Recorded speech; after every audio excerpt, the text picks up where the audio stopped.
안녕하십니까. 이번 시간에는 그 고환화사에 걸렸을 때 치료와 재활에 대해서 좀 더 구체적으로 말씀드리겠습니다. 그 인터넷에 유튜브에 보면 그 많은 의사 선생님들이 그 고환화사에 대해서 강의도 해놓고 또 치료에 대해서 이렇게 말씀을 해주시는데, 그 겪은 환자가 환자 입장에서 치료하는 과정에서 가지게 되어진 의문이나 이런 질문 같은 것들에 대해서 의지할 데가 좀 별로 없다 이거죠. 그래서 의사 선생님들은 뭐 예약을 해야만 꼭 보게 되니까, 그래서 제가 경험한 것들, 그 순간순간 그 치료에 대해서는 환자 본인이 결정을 해야 되거든요. 어떤 치료를 누구에게 받아야 될까. 그래서 이런 강의를 찾아봤는데 별로 없더라고요. 그래서 그런 것을 이제 경험했던 것을 올려놓고 환자가 경험한 좋은 치료법에 대해서 한번 올려놓으면 좋겠다는 생각이 들었어요. 우선 그 부분마비나 완전마비가 온 경우, 모든 경우에 재활이 필수적이라고 하는 것은 잘 이해하고 계실 겁니다. 그 굉장히 주의할 점이 있는데, 너무 일찍부터 그 걱정이 되니까 자꾸 이제 얼굴을 만지고 마사지하고 이렇게 하는데, 절대 그런 점에 대해서 의사 선생님들은 주의를 주시더라고요. 근육을 너무 일찍부터 억지로 움직이면 얼굴에 그 비대칭이 심해질 수 있다는 것이죠. 그래서 초기에 너무 일찍부터 불안한 마음에 강하게 마사지하고 억지로 재활하면 오히려 불균형한 얼굴이 된다는 것입니다. 그래서 초기에 수면 중에 또 눈이 감기지 않고 하기 때문에 이런 상황을 겪지 않은 사람은 잘 모르거든요. 그래서 이런 때에 안대를 하기 전에 먼저 눈에 안연고를 집어넣고 또 하루 중에 써야 될 약에 대해서도 이제 이따 말씀을 드릴 테지만, 그런 것들을 지시를 잘 받아서, 지도를 잘 받아서 움직이는 게 굉장히 중요하다. 뿐만 아니라 환자 본인의 선택도 굉장히 중요합니다. 의사 선생님이 권하는 것 이외에도 이렇게 하면 좋겠다 싶어서 제가 이렇게 말씀을 드리는 것입니다. 물론 당연히 모든 치료는 의사 선생님과 상의를 해서 하셔야 되겠지만, 그것과 함께 우리나라의 전통 방법도 따로 있기 때문에 그런 것도 활용하는 것에 대해서 추천을 드립니다.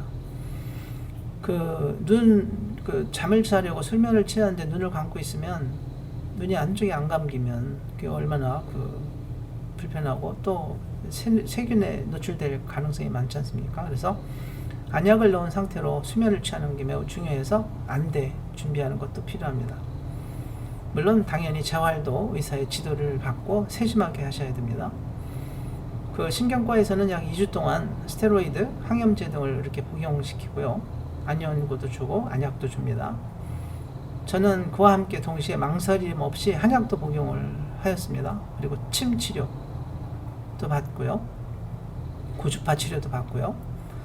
그와 함께요, 맥반석 찜질도 과하지 않게 병행해서 했습니다. 그 몸에 찬 기운을 방출할 것을 몸이 요구하는 것을 느꼈거든요. 그러니까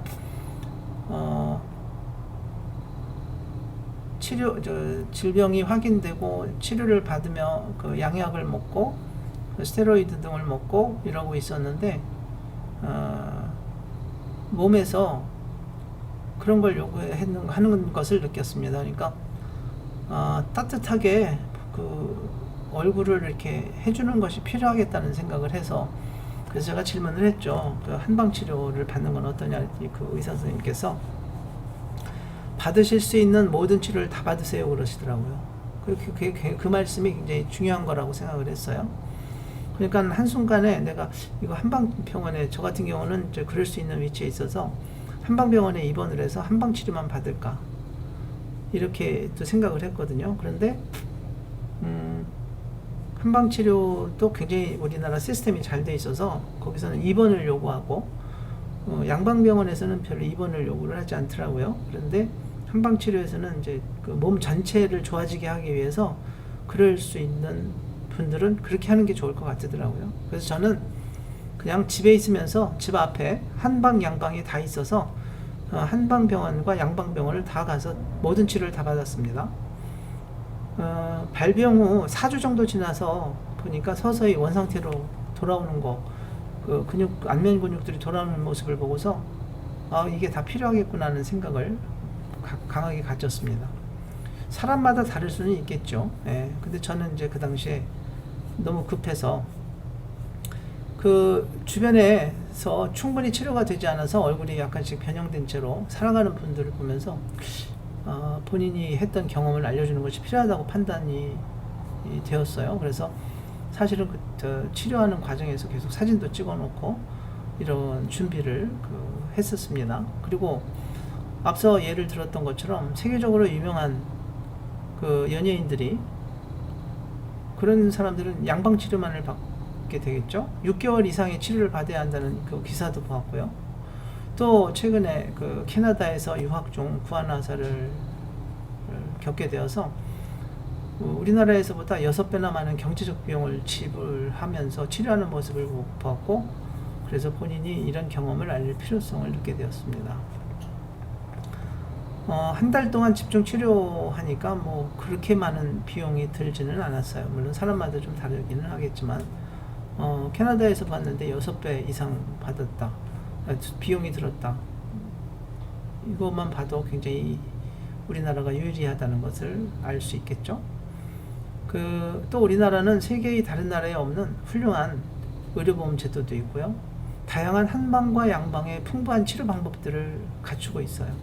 그리고 또 놀라운 것이 한방병원도 그렇고 양방병원도 그렇고 거기에 다 또 물리치료실을 따로 있어서 물리치료사들이 전문적으로 또 아주 열정을 다해서 마사지도 해주더라고요. 그거 받을 때는 굉장히 고통스럽죠. 왜냐면 얼굴이 굳어있기 때문에 누르면 엄청 아프고 통증이 굉장히 심합니다. 그러니까 막 1시간을 받으면 그냥 비명만 지르다 나오는 이런 식이거든요. 그래도 참고 받아야 되는 것이죠. 왜냐면 정상적인 생활을 할 수 있어야 되니까. 저 같은 경우는 이게 훨씬 더 보통 사람들도 다 그렇겠지만 크게 느껴졌던 게 발음이 안 되니까 저는 이제 발음이 굉장히 중요한 그런 강의를 하는 사람이기 때문에 이거 안 되면은 직업을 잃게 되는 상황까지 빠지지 않습니까? 그래서 굉장히 걱정을 많이 했고 심리적 압박감이 심했어요. 그래서 더욱더 열심히 이제 치료를 집중적으로 받아야 되겠다는 생각을 할 수밖에 없었고요. 우리나라는 그 물리치료도 매우 세심하게 다양하게 또 받을 수 있는 시스템이 갖춰져 있어요. 그래서 환자들이나 가족들이 당황하지 말고 바로 한방과 양방의 병원들을 방문해서 초기에 확실하게 치료를 받으면 질병의 원인을 확실하게 파악하고 한 달 정도 집중적 치료를 하면 매우 좋아지는 것을 확인할 수 있을 것입니다. 이게 말초신경마비 같은 경우였기 때문에 이나마 좀 덜 충격적이었고, 만일에 중추신경마비 같은 경우는 그야말로 이거는 의사 선생님들에게 더욱더 매달려서 집중 치료를 더 받아야 된다는 생각을 하게 됐습니다. 어쨌든 인간의 신체는 변화하는 것이기 때문에 환경을 극복하는 과정이 굉장히 중요할 것이라는 생각도 했고요. 예. 전에 제가 이렇게 길을 가다가 동네에서 산책할 때 어느 분이 중추신경 마비가 돼서 반신불수가 되었는데 그분이 그렇게 운동을 열심히 하시더라고요. 그래서 오랜 시간이 지나니까 꽤 많이 회복된 것을 제 눈으로 본 적이 있었어요. 그런데 이제 그런 것을 보면서 인간의 신체는 우리가 이렇게 재활이 어느 정도는 가능하다고 믿고 있어서 이제 저는 그걸 굳건히 믿고 행동으로 옮긴 거죠. 본인도 처음에 한방 치료를 받을 것인가 양방 치료를 받아야 할 것인가를 결정해야 하는 순간이 왔었거든요. 그런데 이제 우리나라는 한방과 양방의 협진 체계가 세계 어느 나라보다도 잘 되어 있어서 그것을 잘 활용하면 적은 비용에도 빠른 결과를 볼 수 있을 것이라고 여겨서 이제는 확신이 되어서 이런 강의도 만들어 놓은 것입니다. 자, 여기 보면 중추신경계와 말초신경계가 이렇게 분포된 사진을 볼 수 있죠. 중추신경계는 이제 뇌에 문제가 생겨서 그 혈관이 막히거나 하게 되면 이제 오는 것이고, 말초신경계는 그야말로 이제 그 신경 다발에 문제가 있어서 오는 것이고요. 그래서 뇌에는 12개의 말초신경이 있다고 하는 것이 이제 바로 여기 사진에 나오는데, 복잡하죠. 그러니까 이제 저 같은 경우 왼쪽 얼굴이 마비가 되었었는데 그 원인이 무엇일까 굉장히 여러 가지로 생각하지 않을 수가 없었어요. 그래서 이제 이런 것을 공부를 저도 해서 공부하다 보니까 그 뇌에서 아주 미세한 그 어떤 공간을 통해서 왼쪽 얼굴로 내려오는 신경이 내려온다. 이게 이제 7번 제7신경, 뇌신경, 안면신경이라고 하는 것들이라는 거죠. 12개의 뇌신경들 중에 제7 뇌신경인 안면신경에 문제가 생겼다. 그래서 저는 그 원인을 여러 가지로 생각했어요. 한 번은 그 샤워를 하다가 밑에 뭘 주우려고 하다가 이제 얼굴을 왼쪽을 부대서 그 샤워기 때 부대서 상처가 나기도 한 적도 있어서 그게 문제가 되었나? 그때 이제 찌릿한 느낌을 느꼈기 때문에 근데 그거는 시간 훨씬 전이었기 때문에요. 그걸 원인이라고만 지목하기는 어려웠고요. 근본적 원인은 역시 여러 번 말씀드리지만 면역력 약화 또 염증 때문이다. 그런데 안면마비의 방아쇠 트리거는 무엇인가가 있었다는 거죠. 그래서 이제 저도 이제 이런 걸 잘 생각했어요. 생활의 변화가 온 것이 무엇일까? 겨울의 추위. 근데 그때는 6월 달이었거든요. 6월 달도 지금은 덥지 않습니까? 그래서 이제 더우니까 에어컨을 켜서 냉방병이었나. 겨울에 특히 온도의 급격한 변화로 인해서 많아지기도 한다는 것도 이제 알게 됐고, 또 수면 부족에 시달렸다고 제가 애초에 말씀드렸고요. 국소 부위의 냉증, 진짜 원인은 따로 있었는데 실제 원인은 염증이라는 거죠.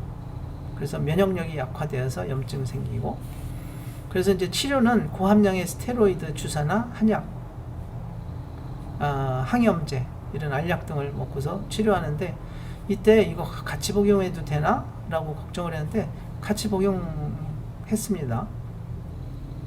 그래서 그것들이 도움이 됐고요. 또 3주 안에 스테로이드에 반응이 보이지 않으면 문제가 심해진다고 하더라고요. 의사 선생님께서 그래서 관찰을 잘 하시더라고요. 또 항바이러스제만 써도 안 되고요. 항염제도 써야 되고, 또 한약도 먹을 수 있으면 드시는 게 좋습니다. 왜냐하면 한약은 면역력을 높여주는 근본 치료를 하는 게 이제 원리지 않습니까? 그래서 이제 저는 그냥 그렇게 치료를 했습니다. 혈액학적 원인도 이제 불분명하니까 그런 것도 알아볼 필요도 있고요. 제7 뇌신경에 염증으로 근육, 신경, 혈액이 함께 작용하는 것이라서 함께 치료하는 게 필요하죠. 혈액에 충분한 영양을 공급받지 못해서 나타나기도 한다. 면역력이 약화되면 당연히 나타나는 거죠.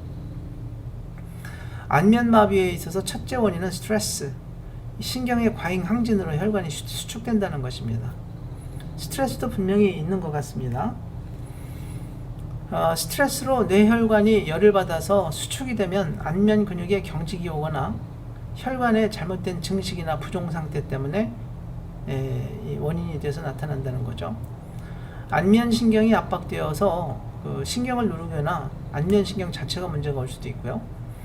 과도한 스트레스로 신경세포에 산화가 되어서 활성산소 과다로 원인이 되기도 한답니다. 혈관신경과 상관없이 근육이 무한반복 이완 수축에 의해서 마그네슘 등 영양소가 부족되면 또 나타난다고 하고요. 근육 속에 박힌 신경이 혈관으로 인해서 압박이 되면 혈관이 이렇게 부종 생겨서 부풀어 오르면 신경이 압박되니까 그래서 나타난다는 것이기도 하고요. 그래서 이제 이렇게 네 가지로 구분했는데, 첫 번째 과로 스트레스 지속, 혈관 과잉, 수축 교감신경, 과잉 항진으로 제7 뇌신경 과잉 수축, 안면 근육 수축 마비가 온다. 두 번째로 혈관 자체에 문제가 와서 만성적 우혈, 출혈 상태로 부피가 늘어나 신경이 압박된다. 그러니까 우리 몸은 굉장히 참 정말 신이 만들었다라고 하는 것이 인식이 될 정도로 너무 이렇게 세밀하고 조밀하게 구성되어 있더라고요. 세 번째로 안면신경 자체가 문제가 있어서 과도한 스트레스가 활성산소를 발생해서 걱정, 불안, 염려, 분노, 이런 우울감 이런 것들이 지속되면 뇌신경에 손상을 준다는 것이죠. 네 번째로 근육 자체의 영양소 부족으로 근육 속의 혈관, 신경이 과잉 수축되면 원인이 되어서 안면마비가 온다고도 합니다. 제가 이제 이 질병을 앓으면서 어른들이 그런 말씀 주변에서 해주시더라고요. 닭고기 먹지 말아라, 그런 얘기를 하시더라고요. 근데 저는 몸에서 요구해서 삼계탕을 계속 먹었어요. 한 2주일 동안 먹고 싶어서. 영양 부족이라는 생각도 좀 들었고, 그래서 이제 그것도 했고, 또 어느 날인가 이제 갈비가 먹고 싶어서 방문을 했는데, 거기에서 숯불을 가져다 주는데, 그 숯불을 쐬니까 너무 얼굴이 따뜻하고 해서 편안하게 느껴지더라고요. 그리고서 이제 집에 오는데 갑자기 그런 느낌이 들었습니다. 그 숯불 불가마 같은 데 들어가고 싶다. 그 몸을 좀 치료하고 싶다는 그런 느낌을 많이 가졌어요. 근데 이제 한의원에서 온열 치료로 이제 그 고주파 치료를 하는데 얼굴만 해주더라고요. 이제 제가 저 뒤에서 그 부분에 그 동영상도 찍어놔서 한번 보여드릴 텐데, 고주파 치료를 받는데 얼굴이 문제니까 얼굴만 해주더라고요.